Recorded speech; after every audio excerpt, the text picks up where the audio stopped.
Сайн байцгаана уу? Докторийн өнөөдрийн дугаараар маань мөнгөн гүрэмлэгийн зүрх судасны мэдслийн ахлах зэргиймч Амгаланбаатар эмч байна оролцож байна. Өнөөдөр бид хоёр хөдлийн судасны бүдүүрлэгийн талаар ярилцсанаа. Тэгэхээр зүрх судасны эмч гэхээр яг өвчлөн хүмүүс зүрхнийх гэж ойлгоо явждаг. Та бол илүү судасны чиглэл рүүгээ мэргэсэн байна. Тэгэхээр хөдлийн судасны бүдүүрлэхээр ингээл арзаасан юм бүдүүрсэн судастай хүмүүс л нүдэн төсөөлөд гэж юм л. Тэгэхээр ийм болтлоо ер нь хүмүүс ийм болцсон гэдэг чинь нэлээд хүндэрсэн гэсэн үг үү? Тэгээд ямар эмчилгээнд юу хийдэг вэ? Энэ судсуудыг нарийсах боломжтой юу? Яг нь хүний хөлийн судснууд зарим хүнд тоож харагдаад заримд нь харагддаггүй байдаг л да.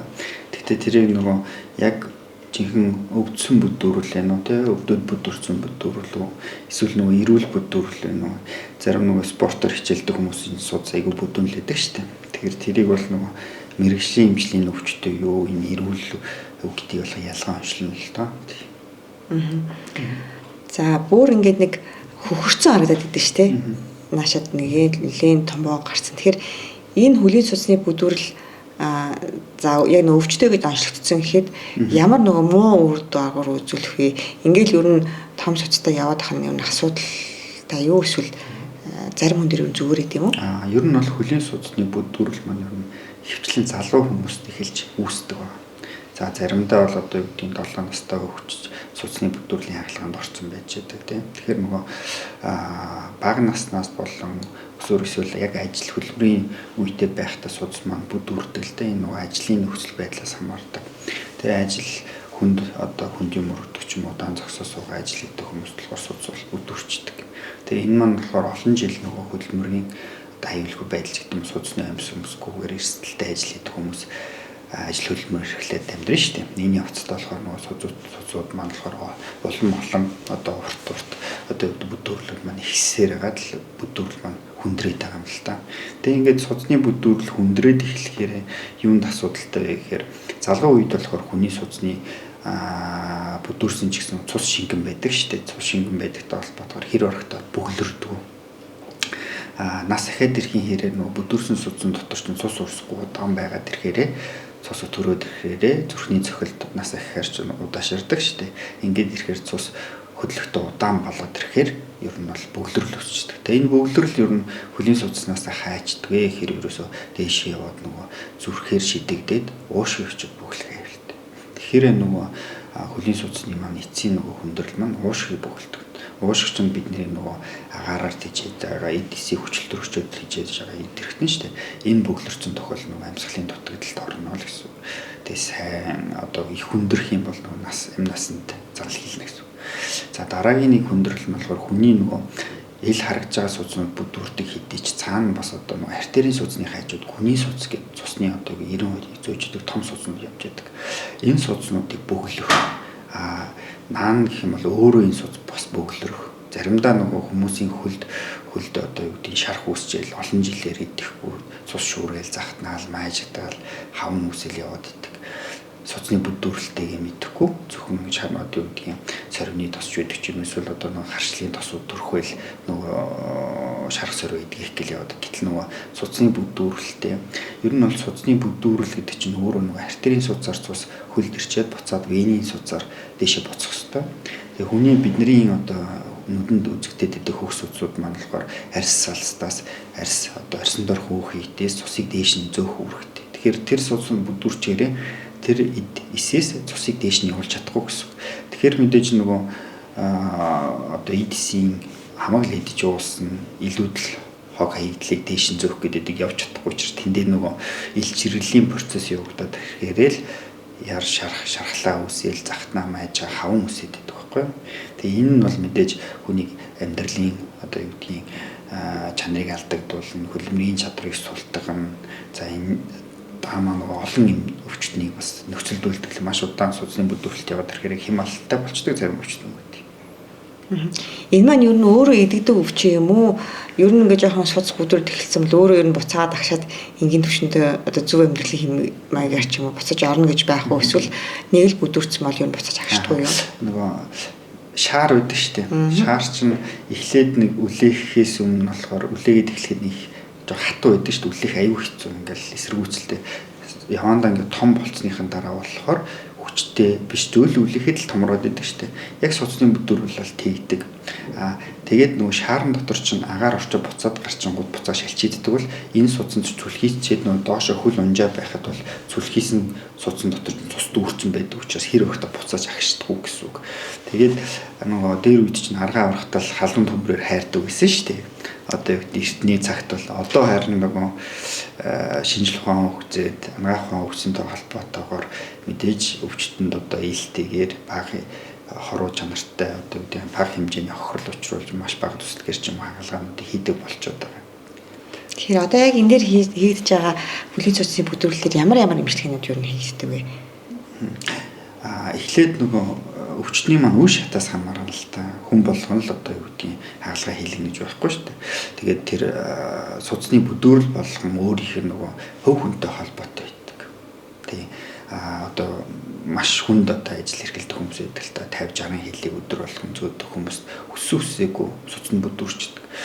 Би энэ Солонгос бас явж байхад хар ажил хийдэг хүмүүс одоо хар ажил гэдэг нь зөвхөн монголчууд биш шүү дээ. Тэнд ч бас солонгосч ажиллаж байгаа. Тэдний хөлийн суд бас айхтар бүдүүрсэн байдаг. Тэгэхээр хүнд ажил хийгээд нөгөө дараа дахаар тэр өндөр даралтын эсрэг энэ нөгөө нэмгэн хантаа судсууд маань тэлчээд идэг. Нөгөө хэвлийн дотоод даралт гэсэн шүү дээ. Хүнд юм өрөхгүй л гүр ихээр тэр үед хэвлийн дотоод даралт өсөө тэр хэвлийн дотоод даралт өсөөрөө доороос иж байгаа цусыг одоо юу гэдэг дээш нь урсахгүй байлгаад байна гэсэн. Он удаан жил тэгээд тэрхээр л хөлийн суц бүдүүрчээд байгаа. За тэгэхээр нөгөө хөлийн суц бүдүүрээд нэгэнд эхэлчихээр л ямар нэгэн эмчилгээ л хийхгүй болохгүй болчих гээд шүү дээ. Тэхийн тулд нөгөө хэрвээ анхан шатны ч юм уу одоо бид нэр хэлдэг нөгөө зарим хүмүүс өндөр өсгийтэй гутал өмсөөл яваад байдаг тий. Өндөр өсгийтэй гутал өмсөд явахаар хялгасан судсууд тодорхойл байдаг. Тэгэхээр энийг яг судасны бүдүүрлийн маглаа хийх юм гэдгийг болохоор эхлээд нарийн мэрэгжлийн эмч үүсгэнэ.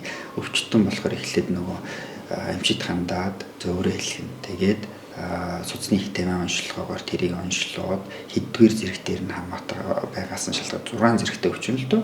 1-2 дугаар зэрэгтэй байх ч юм уу судасны амьс өмсдөг, ажил хөдөлмөрийн зохицуулдаг. За тэгээд нөгөө зарим хүмүүс их овсгой хүмүүс байдаг. Юу гэдгийг айхтар судасны хаглаанд орох цаалттай судасны бүдүүрлэлтийн мөртлөө юу гэдэг ажлаа дараа ч юм ажлын цагаараа ч юм хөлөөс яваад ингээд 20-30 хөлөөс яваад амраачдаг хүмүүс идэг. Тэр хүмүүс нөгөө яар шарах үүсэхгүй судасны бүдүүрлэлтээ хийдий боловч нас агсан ч гэсэн тэгэхээр нөгөө үе шатаас нь хамаарна гэсэн. За тэгээд 2-3 дугаар зэрэг хавагнаал шарах үсэдэг юм л хаглаа ихээс ураар үүсэх. Хэрвээ бүр 5-6 дугаар шатанд орсон бохонд хаглаа их боломжгүй болсон тохиолдол байдаг л да. Энэ дандаа ихэвчлэн нөгөө 60-аас дээш насны хүмүүст болохоор хаглаа их боломжгүй болцдог. Тэгэхээр тэр наснда хүрэхээс өмнө залуудаа хаалганд орчих юм бол эрсдэл багалчихна шүү дээ. Тэгэхээр эхний 1-2 дугаар зэрэг байхад нь ийм одоо амьс тоос төрөхдөг бол 2-3-4 болоод тэр хаалгааны 5-6 болоод хаалгаанаа хийх боломжгүй болоод явчихж байгаа юм л да. Тэгэхээр нөгөө өвчний чинь баг дээр нь л баг багаар гэмдэг юм бол нөгөө одоо судасны амьс эднэр маань яадаг гэхээр энэ бүдүүрсэн суусыг гаднаас нь дараад өгчдөг механикаар дараад өгчхөөр бүдүүрхгүй байх нь шүү дээ. Тэгээ ажил эрсдэлтэй ажил хөдөлмөр эрхэлж байхдаа тэр амьсаа өмсчих юм бол хэр орохтой илүү томрохгүй гэсэн үг. Тэгэхээр хаалганд орохгүйгээр тэр хүн нөгөө тэр өвчний үе шатанд зогсоочих нь гэсэн үг байхгүй. Өндөр өсгийтэй гутал байнга өмсгөр яагаад одоо суцтай гэж бүдүүрдэг лээ. Яг цаана байгаа учир нь. Одоо цаана байгаа учир нь нөгөө бид түрүүлсэн гүний суц гэж ярьсан те энэ артерийн хажууд явжод гүний суц маань болохоор яг булчингийн ширхэг дундуур явж идэг л та. Тэгээ хүний нөгөө давхаага одоо нугалж тэнэлгээд өвдгөө нугалж тэнэлгээд шилбэний ирээн булчин маань яг л нөгөө помп шиг ингээд одоо суцыг гаднаас нь дарж агшааж тэгээ цусыг дээшлүүлж идэг байхгүй энэ функц. Тэгэхээр нөгөө өндөр өсгийтэй гутал өмсчөр хүний нөгөө шилбэний ирээн булчин маань 100% агшиж суларч чадахгүй гэсэн. Тэгэхээр донд нь байгаа цусыг дээш нь явуулж чадахгүй учраас дотор нь одоо юу гэдэг юм 2 хавхлын хооронд ингээд цус байлаа гэхэд нөгөө цус нь дотор дүүрчээд идэг булчин агшгүй болохоор тэр дотоод дарал өсөөд ирэхээрээ л тэр хавхлуудыг эвдээ хийчихэд байгаа байхгүй. Тэгэхээр нөгөө нарийнхан хөлтэй байгаад идэг гэтэл нөгөө суцанд ороо бүдүүрчээд идэг булчин ажиллахгүй учраас одоо зүрх бол ингээд цусыг агшаад идэрхтний бүгдэндээ тараачна. Буцаад нөгөө энэ суцууд чинь буцаад идэрхтнээс зүрхэнд ирэхийн тулд заавал тийм тусгай хавхлын систем болон одоо булчингийн агших хүчийг ашиглаж амьсгалын сор хөтөлбөрөөр одоо тусгай зүрх рүүгээ татчихдаг л да. Тэгэхээр энэ процессын нэг үүргийг одоо өндөр өсгийтэй гутал ажиллагааг болгочдөг байхгүй юу? Тэгэхээр өндөр өсгийтэй гутал өмсдөг одоо ихвчлэн өмсдөг хүмүүс бол тэр одоо шилмийн дасгал сайн хийж хэрэгтэй гэсэн үг үү тийм. Шилмийн дасгал сайн хийгээд одоо үүдээ 5 минут ч хийсэн хамаахгүй шүү дээ. Хөлөөр нэг сайхан сойгоод амраачил дэвэл бас хамгаалнаа л гэсэн үг. Тийм ээ. За нэгэнд одоо хаалгаанд орох төвшөнд орсон одоо нэгэнд одоо хаалгаа хийх төвшөнд очсон хүмүүс тэр юу ямар хаалгаа хийдэг вэ? Тэг энэ юу хэр үр дүнтэй болдог хаалгаа юм бол? За одоо хаалгааны төрлийн хувьд бол 3 хаалгааг л ер нь бол дэлхийн одоо ийм суцны хаалга гэдэг эмчнэр хүлээн зөвшөөрдөг. Нэгт нь одоо бидний зааш шилсэн уламжлалт хаалга стандарт мэслийн арга байх юм. За хоёр дахь нь бол лазерын мэсэл, за дараагийнх нь рафын мэсэл. Энэ гурыг бол ер нь бол олон улсад хамгийн одоо өвчтөндөө ээлтэй, үр дүнтэй тийм хаалга гэж байна. За шинээр бол одоо нөгөө суцыг цавуудах, за дээрээс суцны вена блок гэдэг вена сел гэдэг юмуд байна л да. Шинэ технологиуд гэсэн хэдий боловч нөгөө энэ технологиуд маань болохоор суцыг нөгөө умайлгачна. Умайлгаад одоо юу гэдэг юм суц чинь нөгөө дүүрээд эхлэхээр хам нилээн зузаарчдаг. Тэгээд зузаарсан юмыг цавуудад яачгаа умаас нэг юм том зузаан минь суц шиг юм болоод үлдчихдэг л дээ. Авчиж болохгүй, хайчиж болохгүй гэсэн үг. Тэгэхээр яг нөгөө хаалгаанаас айдаг, хаалгаа хийх боломжгүй ч юм уу тийм хүмүүс тэрийг сонгоод одоо яах чарга нөгөө аргалах нь шүү дээ. Төр хугацаанд аргалах юмны хувьд бол одоо тэр технологиудыг ашиглаж болдог. Яг эрүүл ямар нэгэн дараа нь ямар ч асуудалгүй болыг бол одоо лазерын мэслэр, рафын мэслэр, энгийн мэслүүдийг бол хийлгэн л дээ. Гэтэл нөгөө судасны төрөн хэлсэнчлэг хүний судасны бүдүүрэл хүртэл харилцан адилгүй байдаг. Ажил хөдөлмөрөөс заримдаа нөгөө гүйс аадаг хүний судасны бүдүүрэл хүртэл аюул хэцүү байдаг. Юухэр нөгөө сөхрөө суучдаг юм л ш тэр хүмүүс сөхрөө. Тэгэхээр нөгөө өвдөг орчмын судаснд аюул их бүдүүрсэн байдаг ч гэдэг ч юм уу. За тэгэхээр нөгөө өсчин хүмүүс байна. Байн удаан зогсоо байдаг, тогооч байна, халуун нөхцөлд ажил хэрэгэлдэг. За тэгээд бас нөгөө спортын төрлүүд байгаа шүү дээ. Фитнесээр хичээлдэг хүмүүс маш их одоо өөрийнхөө даагч ингээс илүү спорт гэдэг чинь илүү хүч шаардал улам өндөр даралтыг аваад байхаар суцнууд бүдүүрчдэг. Тэгэхээр хөв хүнд одоо дэмжлийн олон техникүүд бол байдаг. Тэрийг яг ямар хүнд нь ямар тунгаар аль аргатай нь хаслуулж ивэл энэ хүний судасны бүдүүрэл дахихгүй гэдэг л дээр л одоо бүхэл эмнэлгүүд ажиллаж байгаа да. Хуучин бол одоо хуучин датагаар бол дэлхийн одоо судасны бүдүүрлийн хаалганд орж байгаа хүмүүсийн 20-30% нь бол судасны хаалганд дахидаг гэж үздэг байсан л да. Одоо манай хийсэн 17 оноос одоо 22 он хүртэл хийсэн хаалгаануудаа судалгаа хийхэд одоо 1000 хаалгаа хийхэд тэр дунд нэг 2-3% хүн л одоо бүдүүрч ирсэн. Тэгэхээр 1000-ны 2-3 хүн гэсэн үг. Тэгэхээр энэ нь бол асар өндөр одоо чанартай боломжтой. Энэ яагаад гэж байгаа юм гэхээр орчин зүйд болохоор нөгөө хаалга хийж байгаа эмчнэр нь хөвчлэн нөгөө эхо харж байгаа хаалга хийдэг болсон гэсэн үг. Хуучин бол одоо юу гэдгийг арай өөр технологиор хийж ирсэн л дээ. Тэгэхээр нөгөө эхогоор харж байгаа энд бүдүүн судсан гэл түгээд бүгдийг авах нь шүү дээ. Тэгэхээр тэр өвчтөндөө яг тохирсон жижиг зүслэхээр тохирсон хаалгааг нь маш бага зүслэгээр хийдэг болсон гэсэн үг. Тэгэхээр хаалгааны чанарын хувьд бол ямар нэг асуудал. Гэтэл нөгөө өвчтний маань эрүүл мэндийг чинь байгаа шүү дээ. Залуу үед бол хүн чинь зөвхөн одоо судасны бүдүүрэлтэй чинь ямар нэг өвчнөд байдаг бол нас ахи хийрээл үе өвчнүүд нь хоол боловсруулах хэрэгтнээс ямар нэгэн асуудал, тархины суян хэмжээний дутагдал, зүрхний хямаалт, артерийн даралт гэсэн өвчин зүрхний одоо шигдэс гэдэг юм. Энэ олон өвчин сахар гэл хавсраад эхлэхээрээ л нөгөө хаалгаа их нөхцөл болж байгаа болохгүй. Нөгөө өвчтний маань илаарш хугацааг уртсахад байдаг л да. Тэр мэслийн гэдэг чинь ер нь бол бүдүүрсэн судсын шууд аваад төгөөд хооронд нь холбож чинь гэсэн үг юм уу? Одоо ер нь бол вений судас хавхлаг нь одоо артерийн судас бол ерөөсөө турбаа байдаг. Зүрх нэг талаас нь цусыг шахахад л дамжуулах одоо жоохон агшаал дамжуулах үүрэгтэй эрхтэн байхгүй. Тэгэхээр нөгөө тэр судсан дотор тийм тусгай хавхлагыг бол байхгүй гэсэн үг. Тэгэхээр артерийн судсыг бөглөрөөд хэцүү болохоор нь тайраад ч юм уу тийм шин судас залгаа тавьчих болно. Эсвэл дундуур нь ороод стенд аваад тэлчих болно.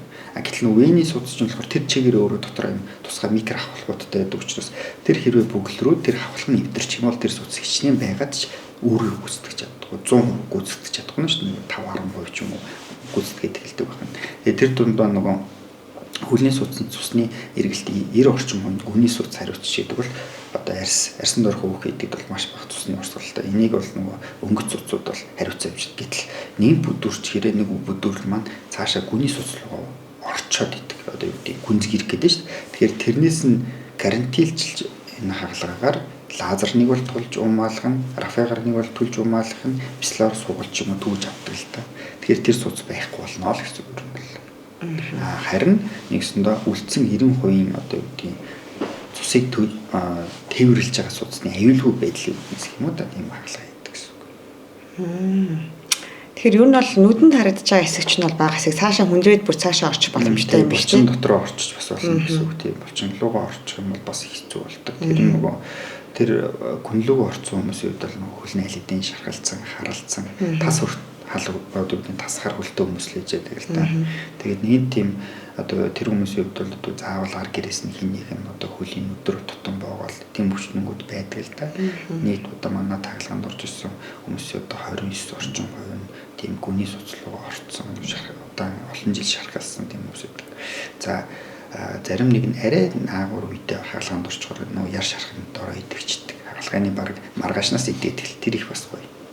Тэгэхээр хүмүүс ер нь яагаад энэ 20-30% ингэж хөндрүүлж яваад идэх одоо мэдхгүй яваад идэх юм уу? Ер нь онцлогоо нь ер нь хэр амархан хийгддэг өвч юм бэ? Хараач удаа ч тийм эсвэл одоо тэр гүний суцыг яг харж байгаа нөгөө одоо юу гэдэг эд эрэхтэн болгон нөгөө өөр ингэсэн одоо өвчин мэдэрдэг хүлээ аваар байдаг шүү дээ. Одоо юу гэдэг илэг жинж модоод юм жоохон хэцүү болох хоолдоод тодоод маш галавддаг ч юм эсвэл одоо толгоо өвдөл гэтэл нөгөө судас чи өөрөө дотроо нөгөө хүл одоо өвдөлт мэдэрдэг тийм хүлээ аваар бахтай муутай байхгүй гэсэн. Тэгэхээр яад гэхээр нөгөө хүмүүнийг ч өвдөхгүй зөөвөрлөхгүй тулд одоо чинь тариаг булчин биш дандаа суцаа хийдэг болчиход байгаа шүү дээ. Гол зорилго нь нөгөө суц өвддөггүй гэсэн үг байхгүй. Тэгэхээр нөгөө хөлийн судас ямар ч тартагтаад тулаад бараг 50 жил 40 жил явцсан хүнд зөөвөргүй юм шиг байдаг. Зарим өвчтөнд. Тэгэхээр тэр хүмүүс нөгөө зөөвөргүй юм чинь байж л байсан 20 жилч болж байгаа. Гэхдээ миний үл шархлаад байгаа айгуу сонин гэдэг ч юм явж гин гэсэн. Тэгэхээр нөгөө өөрөө өвчлөлт мэдэрдэг эргэн тойрны эд эрэхтэн тэрний дутагдлаас болсон нөгөө одоо зөөвөр шаналгаа нь хүрээддэг учраас л хүмүүс яваад байна шүү дээ.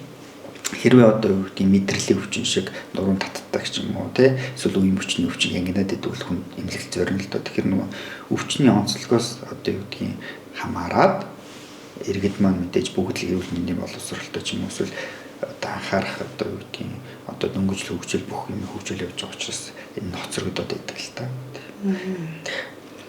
Энэ дээр л учрын шилдэг.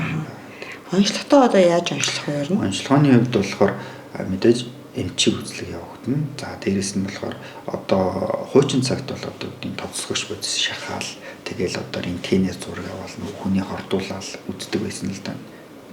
Одоо орчин цагт болохоор нөө судасны хит тавиа өндөр хөгжсөн. Бараг зарим нь компьютерээс илүү харах боломжтой болоод хөгжсөн байгаа гэсэн. Тэгэхээр цусны урсгалын харна, судасны хааны харна, за шохоожл нарийслын харна, бүглэр бүлэнгийн харна, цусны урсгалынх нь одоо чиглэл нь хаашаа явж ийн, хэр хурдтай урсч ийн, яг энэ судас нь цусыг урсгаж ийн гэдгийг нь одоо хит тавиагаар онцлон гэсэн доплер графаар онцлоод оншиг бол одоо 95-аас 99% одоо магадлалтайгаар тавьдаг болсон гэсэн. Тэгэж онцсны дараа тэр онцлогоогоор бол тухайн өвчтний одоо үгүй ямар эмчилгээ хийх нь тухайд илүү тохиромжтой гэдэг л нөгөө яг өвчтөн эмчлүүлэгч тус бүрт өөр мөцөөр хэлж өгнө гэсэн үг. За таавал зөвхөн амьс өмсгöd болох юм байна. За амьсыг бол одоо цав хүртэл өмсөх юм байна, дахин хүртэл өмсөх юм байна.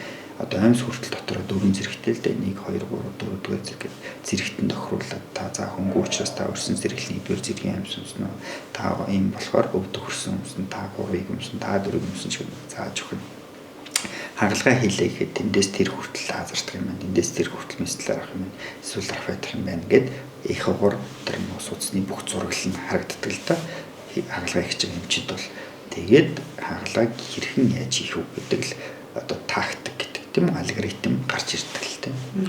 Тэгэхээр нэг онцлогдсон байхад давтан одоо дараагийн онцлогоо ямар хугацаанд идэв юм. Одоо жишээлбэл эмэгтэйчүүдийн эмчд бол нөгөө янз бүрийн вирусыг жил болгон шалгуулаарэ гэдэг чинь. Тэгэхээр судасны онцлогоо ер нь ингээд жил нэг удаа хийлгэж явах хэрэгтэй юм. Эсвэл явцны удаан болохоор жоохон хугацаа нь урт байдаг уу? Яг нөгөө судасны өвчин чинь одоо судасны ягаагаар зөвхөн судасны бүдүүрлийг хараад байгаа биш л дээ. Нөгөө гол судасны зүлгэн байна уу? Артерийн судасны нарийсал бөглөрөл байна уу, шохоожл байна уу, тэ? За вений судасны бөглөн бөглөрөл байна уу, хавхлагын дутагдал байна уу, гаж хөгжил байна уу, хавдар байна уу гэж шалгаж байгаа. Энэ бүх өвчнийг л нэг дор шалгаж байгаа гэсэн үг. Тэгэхээр мэдээж одоо судасны бүдүүрүүлч гэдэг ч юм уу эсвэл судасны хавдар эднэрийг ягуурын удаа харахад дахиж тэр бол гарч ирнэ гэж байхгүй шүү дээ. Артерийн судасны өвчин ч юм уу бөглөрл эднэр чинь нөгөө гівэнд хөл хүүтэн оргиол халуун оргиол байдаг өвчнүүд байдаг шүү дээ. Энэ маань бол хурц огцом шин үүсдэг байхгүй. Тэгэхээр тэр өвчнүүдийн үед одоо юу гэдгийг анх үзүүлээд ямар нэг тийм өөрчлөлт гарсан бол дахин харуулах шаардлага гарна гэсэн үг. Судасны бүдүүрэл ямар нэгэн судасны өвчнгүй мөртлөө эзэн нэг өдөр гэдэг нэг жилийн өмнө судасныхаа даралж бүх юм зүгээрсэн. Гэтэл гівэнд хөл чинь хөрөөж ч юм уу хавдаад эхлэх юм бол заавал яаралтай дахиж үзүүлэх шаардлага гарч байгаа. Ямар ч зөвөргүй бол одоо юу гэдэг 2 жилдээ нэг удаа харуулхад л нэг асуудал гарахгүй гэсэн. Тэгээ өөрөө нэг дуу аваач өөрөө хүнд хоргүй л тийм. Тэгэхээр хор хөнөөл очруулахгүй л гэсэн. Тийм ээ.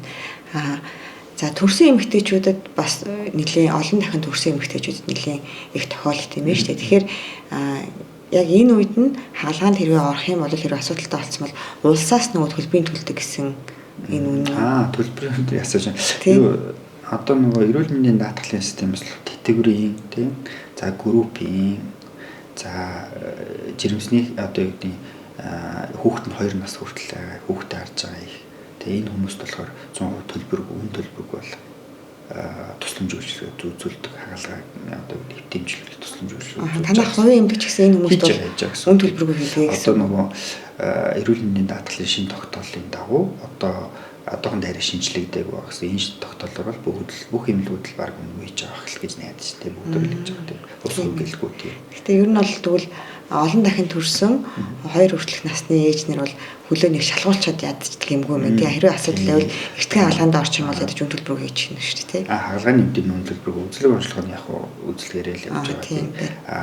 Эмэгтэй хүн ягаад судас бүдүүрээд юм гэхээр хэвлийн дотоод орлого ургаман томроод ирэхээр хөлөөс ирж байгаа судсыг дээрс нь дарчдаг. Тэгэхээр л нөгөө бэлэг эрхтнийхний нэрэн тойрон хөлөөр насар их нөгөө судасны бүдүүрлүүд үүсэж байгаа юм л да. Тэгэхээр нөгөө ургийн байрал бас энд нөгөө нөлөөлдөг. Тэгээд олон дахин нөгөө түрүүний хэлсэнчлэн яг шаарч улам хийлэгдээл байдаг л да. Тэгэхээр яг л жирэмсэлсэн бол одоо юу гэдгийг 5 сартаагаас нь эхлэж 4 сартаагаас нь эхлээд тохирсон амьсыг бас өмсөж өөрийнх нь бас хөлийг бол хамгаалж байгаа л хэрэгтэй. Ялангуяа одоо 3 дөрөвт жирэмсэлт бол тийм амьс өмсч юм сэргийлж юм шүү дээ. Хэрэгтэй тий 4 сартаагаас эхлээд гэсэн. 4-5 сартаагаас эхлээд ургаман томроод эхлэв шүү дээ. Тэгэхээр даралт учруулаад тэр хүртэл бол нөгөө ямар нэгэн асуудал бол үүсэхгүй гэсэн. За тэгэхээр зарим хүмүүсийг харахаар ингээд нарийнхаа судсууд тодорцсон байдаг шүү хөлн дээр нь. Энэ одоо хөлгийн судасны бүдүүрэл гэж оншиглуулдаг тийм үү? Одоо энэ эсвэл тусдаа өөр зүйл үү? Яг таны ирээд байгаа чинь хялгсан судасны бүдүүрэлтэй. За энэ хялгсан судас болохоор том нөгөө хагалгаа идэг судасны бүдүүрлэлээр юугаар ялгаатай гэхээр ямар ч өвчтөнд илрээд гараад ирэх боломжтой. Зарим хүнд одоо өвдөгний үеийн өрөвсөлт бол өвдөх тойрсон нарны цацраг шиг гарцсан байна.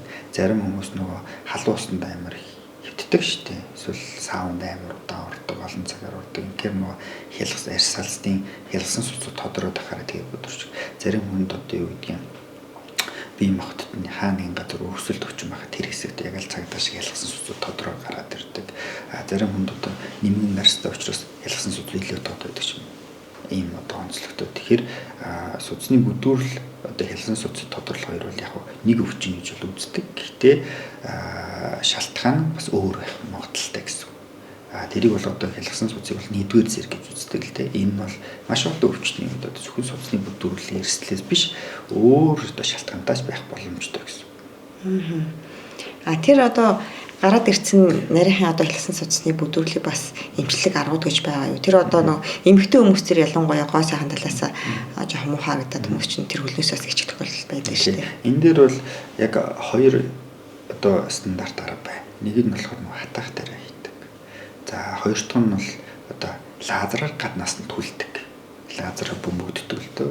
Лазерын одоо туяагаар цусны дотор үрсэж байгаа тэр улаан хэсгийг лазераар бөмбөгдөж тэр судсыг умаалгаж одоо түлдэг технологи бол байгаа. Тэрийг бол манайх бол нэвтрүүлсэн. Гэхдээ нэг олонний хүртэл болдог ч юм олон хүнд бол хийдэг үл тэ.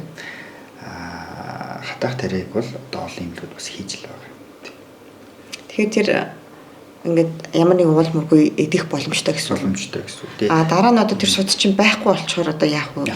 Мөн үл үзүүлэх. Одоо хялгсан судас гэдэг бол ер нь бол маш жижигхэн одоо юу гэдгийг бид нар бол сая одоо нэг 1 мм-ээс одоо 3 см хүртэл диаметртай судсуудын өвчнийг сая ярьж байгаа байхгүй. Тэгэхээр хялгсан судс бол тэрнээс одоо хэдэн зуун дахин жижигхэн асуудал. Гоо сайхны л ажилтаа. Тэгэхээр тэрэн дээр бол нөгөө халуун усанд хөвтөл улам их судас нар цагаад байвал хичнээн одоо юу гэдгийг хатаах тариа гэж юм уу лазерыг гаднаас нь түллээгээ тэр арилахгүй байхгүй. Одоо нөгөө хөдөө чинь хүн айгүй нар салхинд их хацрын судсууд нь тодорчтой. За эсвэл нөгөө хамраа байнг ухаатахаар нөгөө хамрын судснууд дотор бол ачтай хүмүүс байдаг шүү дээ. Тэр чинь нөгөө эрсдэл хүчин зүйл нь байгаа тэгэхээр л тэр судс чи илүү ингээ бүдүүрэл тод харагдаад муу харагдаад байна шүү дээ. Тэгэхээр одоо хөдөөний чинь одоо нар салхинд баг өөрийгөө хамгаалаад тэр судснууд нь бүдүүрхгүй. Тэрний шиг л яг халуун усанд их хөвтөлөдөг хүний бол улам л бүдүүрээд илүү л тод болоод байна гэсэн. Эсвэл нөгөө байн өндөр өсгийдэг готлон эсвэл өгөөдөөл улам гоё харагдаад байдаг. Гэтэл нөгөө яг готлаач юм юугаа тайлахаар л тэр хэлсэн судд тодруулах нь шүү дээ. Тэгэхээр нэг яг өөр хэлсэн судс бол тоо томшгүй маш олон гэсэн. Энэ судсны бүдүүрлийн судс нь хязгаар артай хаанаас хаа хүрхэн тодорхой аль яагаад бүдүүрсэн тодорхой байдаг учраас арай өөр 100% имжлэгдэнэ гэсэн. Хэлсэн судсны хувьд бол эрсдэл хүчин зүйлээ байхгүй болохгүй тариад дахин гарч ирээл гэсэн. Тийм байна. За тэгэхээр хойлоо урднаас нөгөө судсан дотор стенд тавих талаар ярьж байсан шүү дээ. Тэр чинь одоо яг ямар тохиолдолд тавьж байгаа вэ? Судсны бүдүүрлийн тохиолдолд тэр чинь ингээд лазер түлээд эсвэл төгөөд авчиж шүү дээ. Аль тохиолдолд тийм стенд тавиад байгаа вэ? Би түрүү хэлсэнчлэн артер вены судс бол хоёрондоо ялгаатай. Нэг нь болохоор одоо булчинлаг одоо судсыг зөвхөн одоо өнгөрүүлэх зүрхт бол нэг нь өнгөрүүлэхээс гадна тэр гүүх одоо цусны урсгал дээшний бол нөхцөлийг өөртөө анатомийн хувьд бол бүрдүүлж идэг байхгүй. Тэгэхээр нөгөө орсон цаг дээр нөгөө хавхлаг гэдэг зүйлийг одоо одоохондоо нөгөө синтезээр гарч юм уу эсвэл үйлдвэрлэж чадаагүй учраас одоо вений суднын дээр хэр урагтай стенд бол тавьдаг юм. За тавихаар бол одоо ташааны судсууд дээр бол тавих тийм судалгаанууд бол явж байгаа л та. Тэгэхээр стенд гэдэг маань ерөөсөө ийм хатуу одоо юу гэх юм шүрв байх. Тэрийг тэлчгээд дэлгэгдэл нөгөө тал талаа одоо нөгөө судс юм тэлнэ гэсэн. Тэгэхээр нөгөө артерийн судсны хувьд болохоор нас ахиад цаахартаа уддаг ч юм уу эсвэл тамхи татгаар судс нарийсаа бөглөрчдөлдөө энэ үед нарийсаа тэглэхээр нь дотроос нь тэлнэ гэсэн. Тэгэж нөгөө тэр стенд тавьсны цаана байгаа одоо судсны нэгэн хэсэг цусыг хэвийн өнгөрөх боломжийг олгож байгаа бол одоо техник гэх юм одоо вений судсны хувьд болохоор хавхлаггүй бол стенд тавиад ч тэр судс ажиллахгүй л гэсэн. Түрүүн бас хэллээ шүү дээ. Бидний ойлголтоор бол ингээд судас нь бүдүүрээ томорч байгаа бол гадна талын одоо хальсан ч юм уу судас нь өөрөө нимгэн болж байгаа юм шиг санагдаад байгаа. Гэтэл тэр нь зузаарсан байт юм байна. Ингээд нөгөө нэг талдаа их онцлогтой бүдүүрсэн одоо юм судас байлаа гэдэг. Энэ хан зузаараад энэ хан нэмгэрээд идэг. Жигэд одоо юу гэдгийг зузаардгүй. Жижиг нэмгэрдгүй. Айгүй төвхтэй. Ягаад гэхээр нөгөө дотоод даралт нэгсгээр мэдээж хүн л амьд оройн эзэмл учраас нөгөөд ч бат их болохгүй нэг талд нь цуцаалаад байтал нэг тал нь нэмгэрээд ийн гэсэн. Тэгэхээр нэг талдаа ингээл зүлхийдсэн нэг талдаа арай гайгүй ч идэг ч юм уу. Тийм байдаг. Тэгээ мэдээж нөгөө судасны түр удамшлын асуудал ярьсан шүү дээ. Эцэг нь одоо судасны бүдүүрлэлт бол 50% нь судасны бүдүүрдэг гэж хэлж байна. Тэгэхээр нөгөө судас чи өөрөө уул нь бол дотроо тусгай юм хамгаалах хальстай байдаг. Шагаанаас ахуулаад цав хүртэл тусгай юм хамгаалдаг хальстай байдаг. Зарим хүн тэр хальсны дутмагшилтай байдаг байхгүй гэсэн. Тэгэхээр л нөгөө ачаалттай эрсдэлтэй ажиллахаар дорой бүдүүрч идэг гэсэн үг. Зарим одоо удамшил сайтай хүний хувьд бол тэр бат бүх хамгаалалттай учраас хэр баргийн хүнд ажил хийсэн ч яахчгүй. Зарим ёс төрсөн одоо юу гэдгийг хүмүүс байхад тэр хүнд одоо судасны бүдүүрлэл байхгүй жишээ. Тэгэхээр нөгөө удмын хүчин зүйл бол маш хүчтэй зүйл байдаг л та. Тийм байна. Тэгэхээр тэр одоо судасны дотор ханыг бэхжүүлдэг тийм одоо юу гэх юм хоолууд амьдралын хэмнэл гэж юм байх байна. Амьдралын хэмнэл байна. Тэгэхээр нөгөө хүний эд эс болох нь л өөрөө нөгөө дасан зохицуулж тэрнээс хамгаалж идэг. Жишээлбэл уулан талхдаг хүмүүс идэг. Уулан талхдаг хүмүүсийн одоо юу гэдгийг тулгуур эрэхтэн асар сайн бат бэхжсэн байдаг. Мэдээж уулан талхах чинь гэдэг маш их таргалчаад талхаад байвал өвдөг хэцүүдэж шүү дээ. Тэгэхээр биеийн жингийн хэвийн жинтэй зүйл их жинтэй бол одоо маш багаар ч юм уу багаар айжууд асахаар нөгөө арсанд орох одоо холбогч ид өөх за тэр булчин хайлс булчингийн ширхэг хүртэл бат өгүүлдэг. Энийгээ дагаад манай бас нэг уулан талхахдаг хүн хаалганд орж ирсэн л та. Судас нь маш бат бухантай байсан. Тэгэхээр нөгөө тэр болохоор хөдөө амьдардаг. Өдөр болгон хямаа 7 хоногт 2 удаа уулан талхдаг гэж байгаа. Эдийн уул руу алхаад явчихдаг. Тэгэхээр нөгөө судасны бүдүүрлийг авч тэр хүнд ямар нэгэн өөр өвчин байхгүй болчихж байгаа. Ягаад тэгэхээр арьс нь бат бөх, үе мөчин, бат бөх, булчин, бат бөх, артериуд нь сайхан өргөн цусаа одоо тээвэрлдэг. Тэгэхээр нөгөө хөдөлгөөнөөр л тэрийг засна гэсэн үг. Зарим хүнд одоо юу гэдгийг арьс нь баг ингээд эвүүхэн дарахад зул гарах гээд байдаг шүү дээ. Тэр чинь нөгөө нэг тэр эдисийг дасгалжуулаагүй л юм гэсэн үг. Тэгэхээр одоо хөдөлгөөнөөр тэрийг чирэгжүүлэх хэрэгтэй гэсэн үг. Одоо хүнд ажил хэрэгэлдэг хүний ирээдүйд гэж бодож байгаа бол өнөөдөр сайн спортоор хичээлж, гэхдээ эрүүл спортоор хичээлнэ гэсэн үг шүү дээ. Хичээлж одоо дараа нь ажлын одоо янз бүрийн хүчтэй ачааллыг даах чадвартай болно гэсэн. Тэгэхгүй бол нөгөө ямар ч юм хийхгүй зүгээр хэвтэйл алхахгүй. Хүн ч одоо өдөрт 10,000 алхах буюу одоо зарим хүн бол 5 км, зарим хүн бол 8 км алхах ёстой шүү дээ. Ингээ алхах явцад булчин маань чангараад цусаа дээш нь хөвгөөд тэр ачааллыг даах тусам судснууд бат бихчээд байна гэсэн. Тэгэхгүй өдөрт нөгөө 10,000 алхдаг хүмүүсээ булгуур ирэхтэн муу болох нь ш тэр тус маань судсууд маань муул гэсэн. Нэгэнт хэрвээ бүдүүрсэн бол нөгөө судасны аимсан өмсчиж нөгөө алхалтаа хийхгүй бол илүү бүдүүрээддэг тал бас байдаг. Тэгэхээр саяны тэр нөгөө гарын судас ч гэсэн одоо нэгэнт ингээ бүдүүрсэн буцаж одоо агшихгүй юу тийм.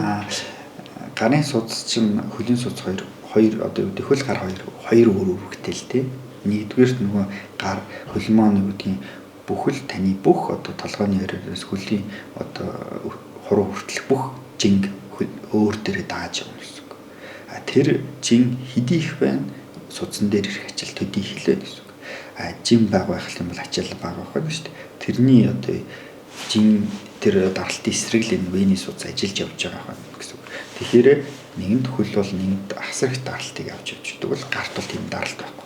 Ямар нэг юм аван, тавин, өргөн гэтээ тэр даралт байдаг учраас нийт судасны бүдүүрлэлтэй хүмүүсийн бараг дийлэн 90 хэдэн хөллөө нөхөр гарын судас хэр орохтой бүдүүрдэг. Яг гарын судас болохоор судасны хавд руу идэв үед бол бүдүүрдэг.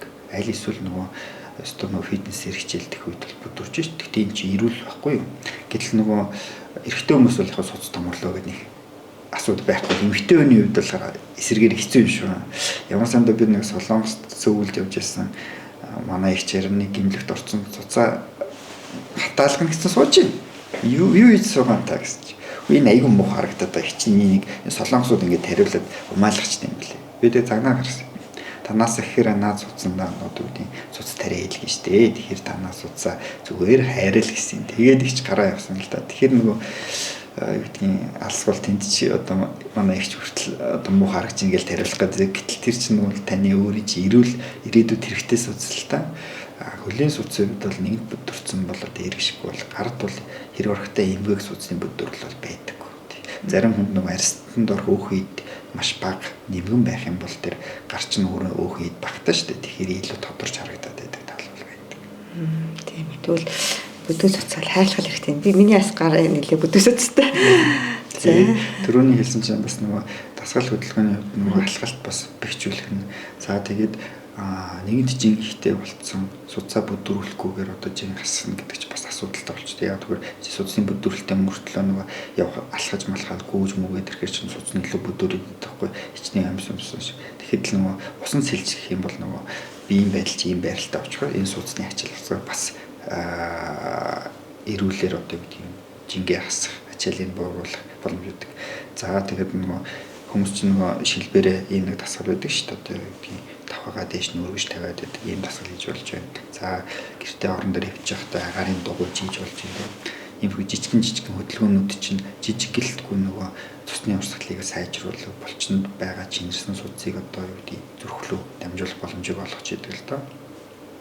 Тэгэхээр их төвдөр нь дасгалаар бас ингээд хөндрүүлэхгүйгээр аваад явах боломжтой. Эсвэл өглөө босоод нөгөө хүтэн шүршүүрээд хөлөө нөгөө шүршдэг шүү дээ. Тэгэхээр нөгөө илгсэн суцууд болон жижиг суцууч агшчдаг. Тэгэхээр нөгөө суцны бүдүүрлийн эсрэг үйлчлэл үзүүлдэг байхгүй. Зарим хүмүүс бас тэгээд шүршээд их сайхан болж ийн гэж ярьдаг л даа. За өнөөдрийн дугаарт оролцож маш сонирхолтой мэдээлэл өгсөн Амгаланбаатар эмчтэй маш их баярлалаа. Таны цаашдаа ажилд амжилт хүсье. За баярлалаа. Та бүхэн ч гэсэн ажлын өндөр амжилт хүсье.